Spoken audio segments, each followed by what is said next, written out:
Muchos jardineños se han unido de manera pacífica al paro nacional que atraviesa Colombia. La situación abre una serie de interrogantes difíciles de responder para los expertos. Semana a semana preparó un especial sobre estas jornadas, cómo se sienten en el municipio y un análisis de los posibles efectos políticos.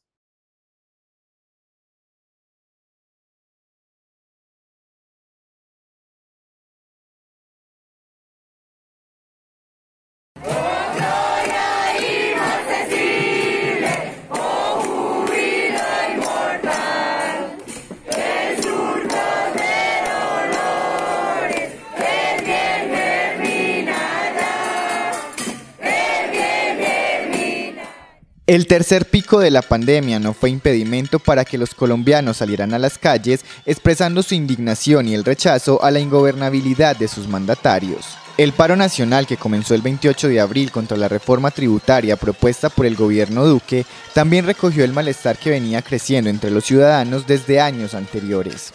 La reforma a la salud que se encuentra en trámite, la poca acción gubernamental frente al número creciente de masacres, la fuerte represión policial a las mismas manifestaciones y el mal manejo de la pandemia fueron solo algunos de los motivos de las marchas, en su mayoría pacíficas, que en algunas ciudades han causado la muerte de manifestantes y policías, desapariciones y violación a los derechos humanos. En nuestro municipio, un gran número de jardineños, en su mayoría jóvenes, se sumaron de forma masiva a estas marchas, un hecho sin precedentes en la historia local reciente. Hemos sido gobernados por pensamientos que no van acorde a lo que actualmente pide el pueblo y la juventud, empezando por no saber sus necesidades básicas como cómo cuesta una docena de huevos. Si no saben el precio de esos productos básicos, ¿cómo pretenden gobernar para un pueblo que más de la mitad está en la pobreza? Tenemos que estar muy pendientes, como te digo, de todas esas reformas que quieren sacar y que nos van afectando a todos, porque no solo a una clase de la sociedad, somos todos los que nos vemos afectados con estas cosas.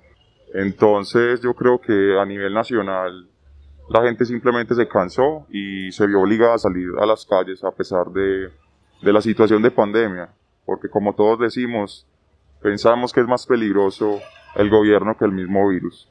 ¿Cómo transcurrieron estas jornadas de protesta en el pueblo? Les presentamos una breve cronología de los hechos. El inicio del paro nacional en Jardín estuvo marcado por la poca participación debido a la escasa convocatoria y a las lluvias que acompañaron el día. Los jardineños se hicieron sentir en sus redes sociales. Algunos pusieron carteles contra la reforma tributaria en las fachadas de sus casas. En la noche se escuchó el sonido de las cacerolas en algunos sectores del municipio. Los manifestantes que asistieron en el día al parque principal acompañaron durante la tarde la concentración que se vivió en el resguardo indígena y que bloqueó el acceso al municipio hasta el anochecer del día siguiente, cuando los indígenas y la alcaldía lograron un acuerdo. El 1 de mayo, siendo alrededor de las 11 de la mañana, como una forma de controlar el vandalismo que se presentaba a la par de las marchas pacíficas en la ciudad de Medellín y ante el temor de un aumento de contagios de COVID-19, el gobierno departamental decretó toque de queda continuo desde el mediodía del mismo sábado hasta el amanecer del lunes 3 de mayo. La medida, que fue acogida inmediatamente por la administración municipal, causó el descontento de los jardineños, toda vez que muchos, especialmente campesinos, no lograron abastecerse. Aunque el rumor de que los domicilios no estarían permitidos fue desmentido por el mismo alcalde, el hecho se convirtió en el detonante de una manifestación pacífica que volcó a decenas de jóvenes y adultos a las calles en horas de la tarde. Así pues, una medida que buscaba controlar las protestas terminó caldeando los ánimos de los manifestantes en todo el departamento. En Jardín, los marchantes, muchos de ellos con doble cubrebocas, exigían el retiro de la reforma tributaria y cambios estructurales en la gestión del gobierno nacional. Los manifestantes entonaron el himno nacional y elevaron un minuto de silencio por los muertos durante la jornada de protestas en el país.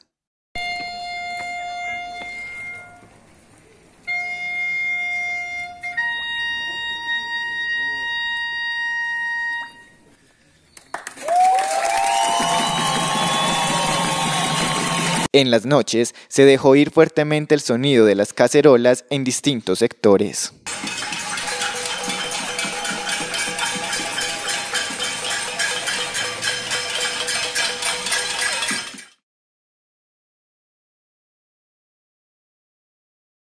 El domingo, en horas de la tarde, los jóvenes jardineños regresaron a las calles.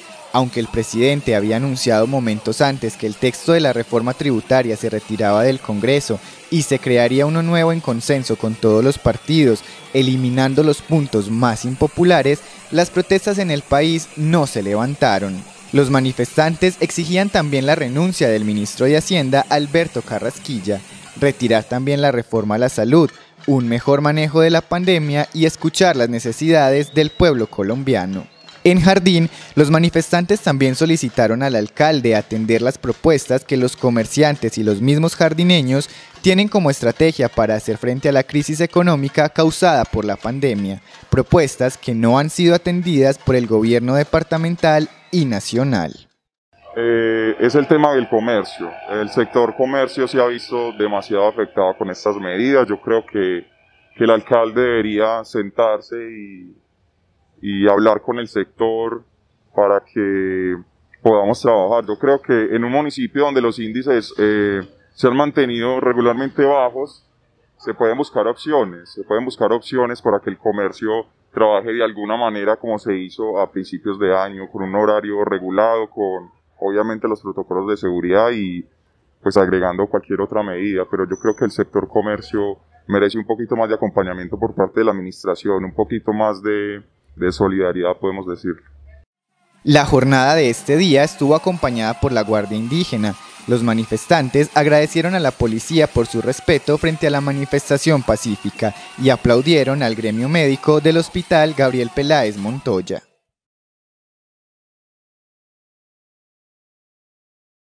La mañana del lunes 3 de mayo se dieron a conocer las renuncias del ministro y el viceministro de Hacienda. Para la noche se tenía programada una velatón como homenaje a las víctimas producto de la fuerte represión militar en el país. A la actividad asistieron pocas personas debido a la lluvia y el temor a señalamientos.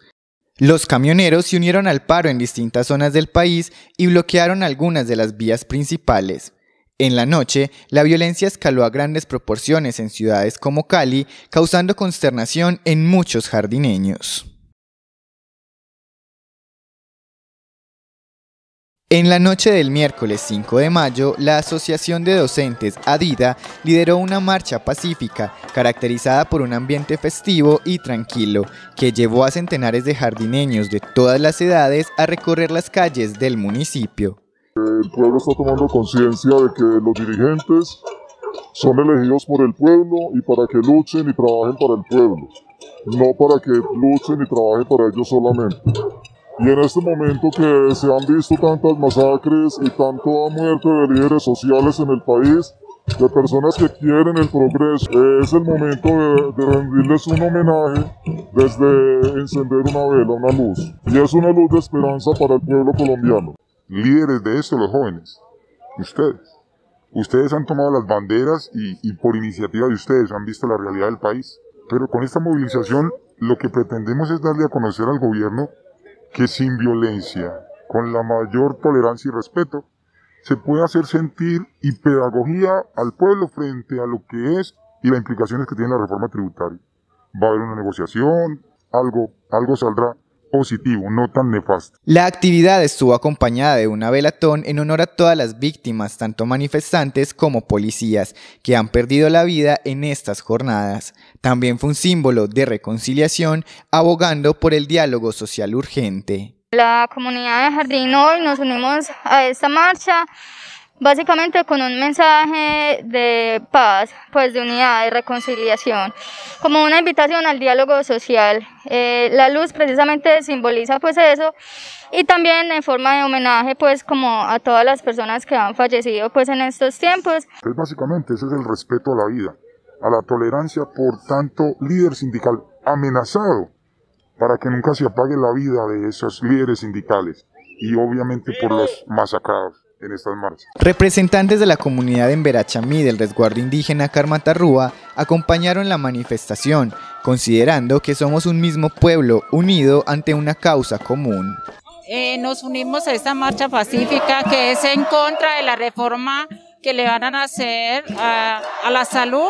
El proyecto 010 que ha radicado el gobierno, un proyecto de ley que nos involucra a todos, no solo a población no indígena, sino también a nosotros los indígenas, de prácticamente una privatización más de lo que tiene la ley 100, porque ese proyecto de ley prácticamente beneficiará a las grandes empresas, a las multinacionales, y también nos exige de que realmente, de que si usted está enfermo es porque usted no se cuidó, y la verdad es que no se habla de cuidado, sino que es un deber del Estado proteger la salud de cada colombiano. En este momento nosotros acompañamos al municipio de Jardín, a las personas que han organizado esta marcha, porque nos importa también apoyarlos, porque somos hermanos, pertenecemos a este municipio y nos debe importar también, igual como a ellos, lo que está ocurriendo.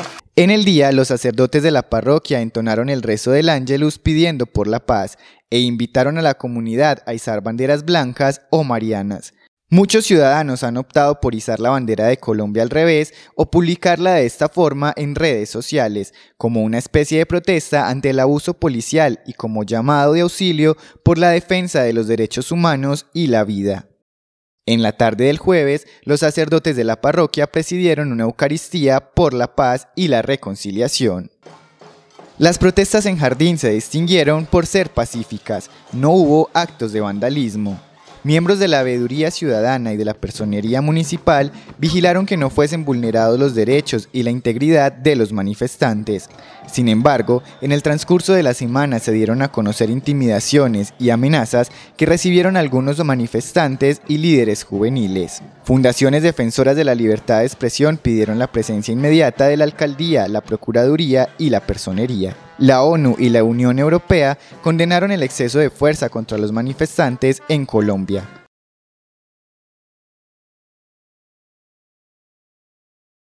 Según las autoridades, hay infiltración de fuerzas oscuras y antisociales, incluso de narcotráfico y grupos al margen de la ley en las manifestaciones. Esto se evidenciaría en los actos de vandalismo y en los ataques a la fuerza pública, incluso en la destrucción de lugares de orgullo e importancia para los mismos manifestantes, como lo son algunas estaciones de la línea de buses de la red metro de Medellín.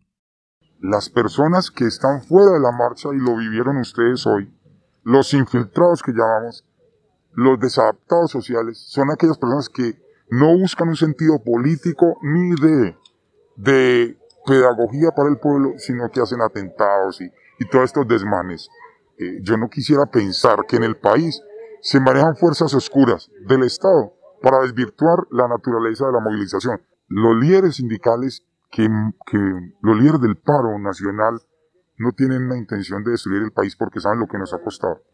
Saben que nosotros pagamos impuestos y todo esto que es público nos cuesta a nosotros. Entonces, nunca tienen una intencionalidad de desestabilizar el país. Para mí son más los infiltrados que ocasionan estos desmanes.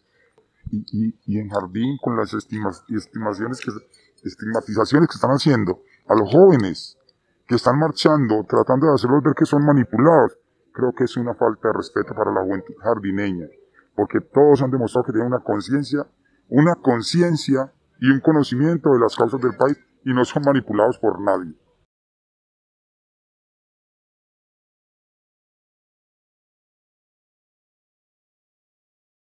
Expertos en movilizaciones sociales consultados por BBC Mundo consideran lo que vive Colombia como un hecho sin precedentes ni comparaciones, un nuevo objeto de estudio.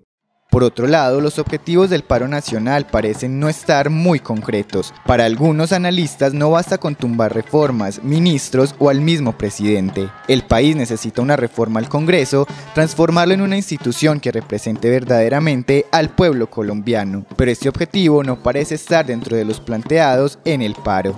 De acuerdo con el análisis publicado por BBC, es casi imposible predecir el futuro de esta situación. La distorsión de objetivos, la falta de líderes evidentes, la mezcla de diferentes fuerzas con intereses distintos y la división interna de este movimiento social podría terminar en una escalada de violencia a niveles históricos que los mismos colombianos buscamos dejar en el pasado. Incluso podría significar la llegada al poder de candidatos de izquierda o derecha que rompan las hasta ahora estables instituciones democráticas del país.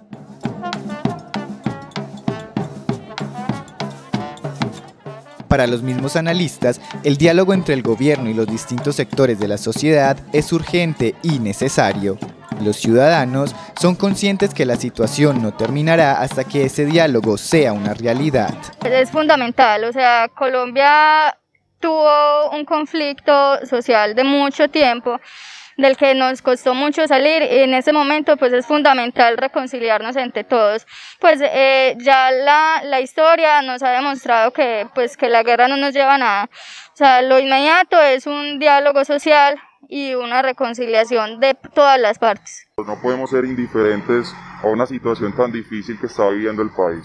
Si el gobierno sigue engañándonos y si el gobierno sigue escondiendo tantas reformas que nos perjudican a los pueblos colombianos, esto va para largo. Si los de abajo no luchamos por nuestros derechos, los de arriba jamás lo van a hacer. Finalmente, entre los ciudadanos también circula el temor de los efectos que podrían tener estas jornadas de movilización en relación con la pandemia, pues esta no ha terminado y el COVID-19 continúa circulando silenciosamente entre la población. En Jardín se percibe el mismo ambiente enrarecido de todo el país. Colombia vive días de crisis, luto, división e incertidumbre.